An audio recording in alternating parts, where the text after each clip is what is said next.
Bom, pessoal, agora a gente vai ver um pouquinho sobre probabilidade condicional. Bom, esse tópico, pessoal, é muito importante para quem estuda probabilidade, certo?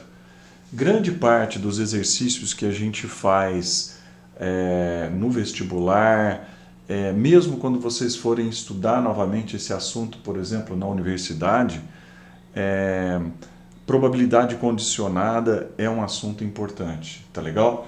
Então a gente vai ver isso aqui e lembrar o seguinte: a conjunção condicional mais famosa que tem lá da nossa língua portuguesa é o se, certo? Embora a gente não precisa explicitamente falar do C ali, né? Aqui nesse caso eu coloquei de propósito para mostrar que está exibindo uma condição. Em alguns textos eles não usam explicitamente o C, mas na hora que você interpreta o texto você percebe claramente que existe uma condição ali sendo estabelecida, certo? Eu vou começar a explicar com um exemplo simples. O exemplo simples vai mostrar que a gente pode depois entender e entender também as consequências de saber isso, tá certo? Vamos começar com a seguinte situação. Ó. Imagina, por exemplo, que uma pessoa lançou um dado comum com faces numeradas de 1 a 6, certo? Lança-se um dado comum. Qual a probabilidade de ocorrer um número primo? Qual que é a chance de sair um número primo olha lá, se eu sei antecipadamente se ocorreu uma face ímpar? Primeiro, pessoal, eu quero que vocês reflitam sobre esse texto. O que significa o se ali? Significa uma coisa a priori, quer dizer, antecipadamente eu sei que ocorreu uma face ímpar. Então, o espaço amostral desse experimento normal seria 1, 2, 3, 4, 5, 6, não é verdade? Porém, pessoal, eu sei antecipadamente o que aconteceu. Eu sei que saiu um número, uma face ímpar. Então saiu ou a 1, ou a 3, ou a 5. Então eu fiz um espaço amostral, um ômega linha, né? Restrito. Por quê? Porque eu tenho uma informação a priori de que não saiu o 2, nem o 4 e nem o 6, certo? Então, os possíveis resultados para mim são só 3. Então, eu quero estimar qual é a probabilidade de ter ocorrido um número primo. Então, desses 3 resultados aqui, somente 2 são números primos, o 3 e o 5, porque o 1 não é primo. Portanto, a probabilidade de sair um número primo, se eu sei antecipadamente que saiu uma face ímpar, vai ser qual? Qual vai ser a resposta do nosso problema? A probabilidade aqui vai ser, desse evento acontecer, vai ser duas chances em 3, certo? Dos 3 resultados possíveis que estão aqui, 2 são favoráveis, tá certo? 2 são favoráveis, que esse aqui é um número primo e esse aqui é um número primo. Então, esses 2 estão denotados aqui, certo? Deixa eu arrumar aqui, que eu acabei rabiscando. Aqui, ó. Então, 2 favoráveis e 3 resultados. Simples o resultado, né? Mas aqui é para te mostrar que aconteceu algo diferente do que vinha acontecendo. Ou seja, eu já sabia antecipadamente que tinha saído um número ímpar e estava estimando a probabilidade de sair um número primo. Agora, vamos tentar enxergar isso aqui, ó. Como assim, professor? Então, eu vou criar esse símbolo aqui, ó, para denotar o seguinte. Quem que é PA barra B? O PA barra B, para nós aqui, pessoal, vai ser a probabilidade de ocorrer o evento A, sabendo antecipadamente que aconteceu o B. Tenta fazer uma conexão com um exemplo simples aqui, ó.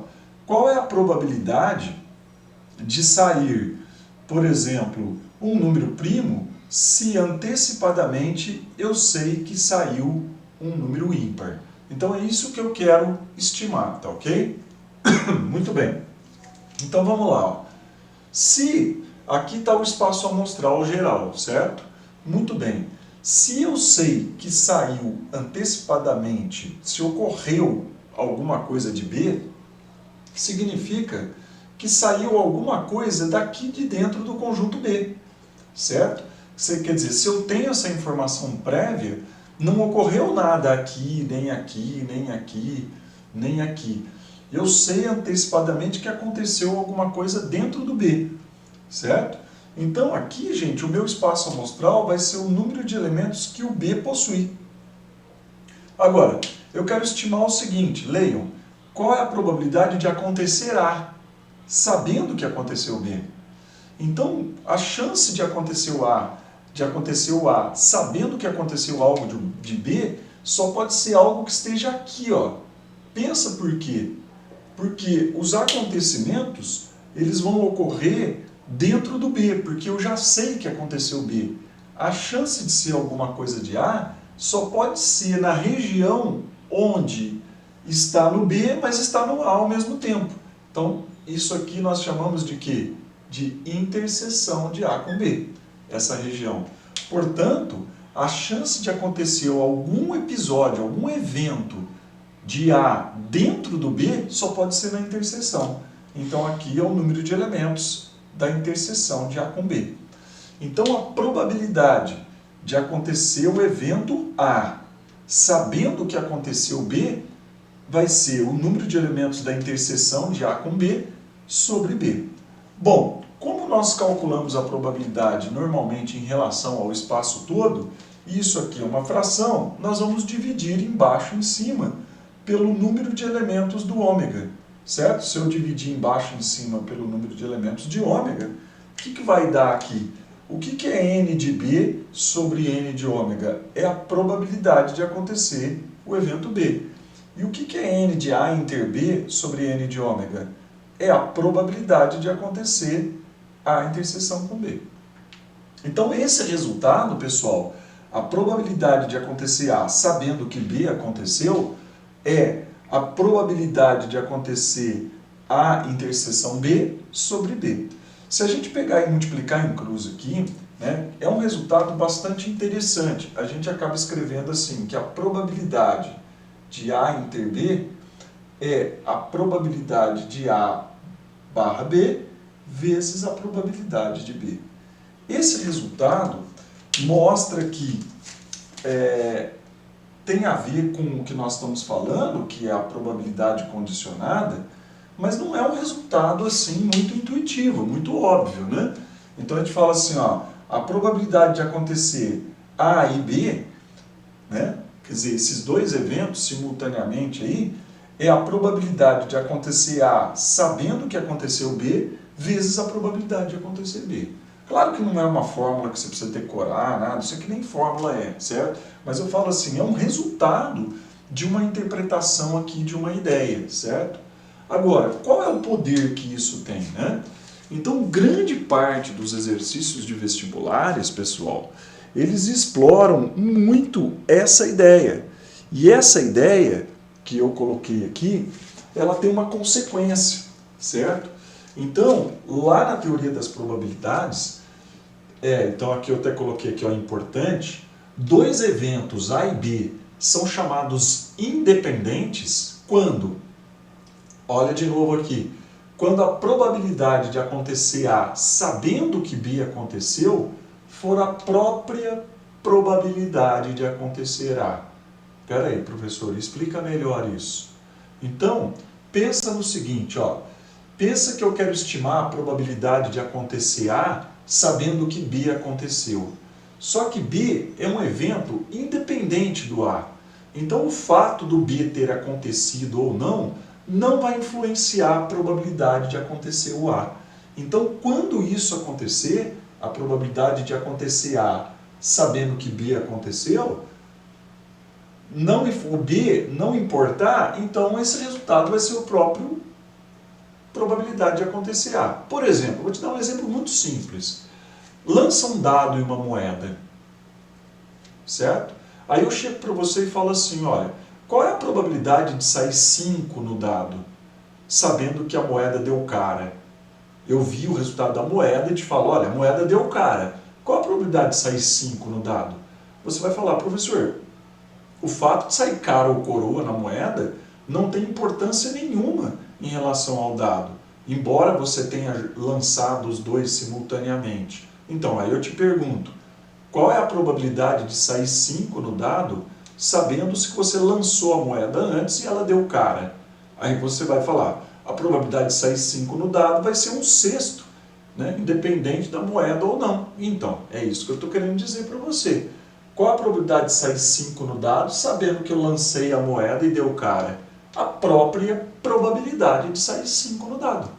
Então, se a gente voltar aqui para esse resultado, quando os eventos são independentes, a probabilidade de acontecer A, sabendo que B aconteceu, for a própria probabilidade de acontecer A, então essa probabilidade da interseção, a probabilidade de acontecer A, interseção aqui o B, vai ser PA vezes PB. Isso, pessoal, né?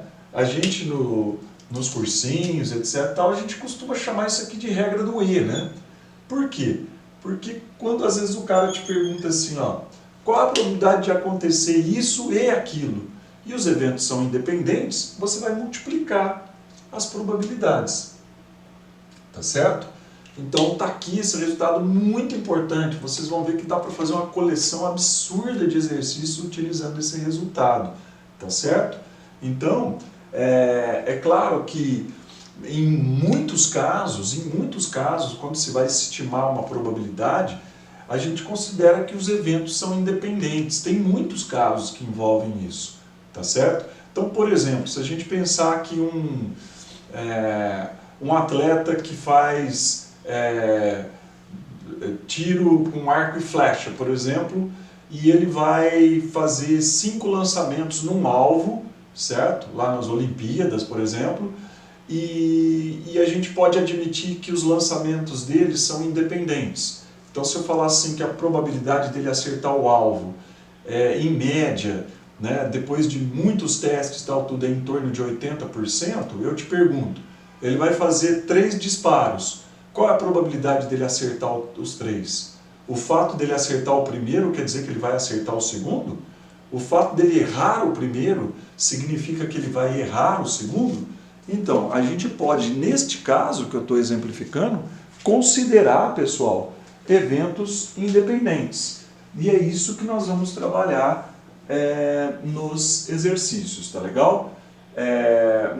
No próximo vídeo eu vou exibir alguns exemplos desses resultados para vocês interessantes, tá legal? Um abraço, até daqui a pouco.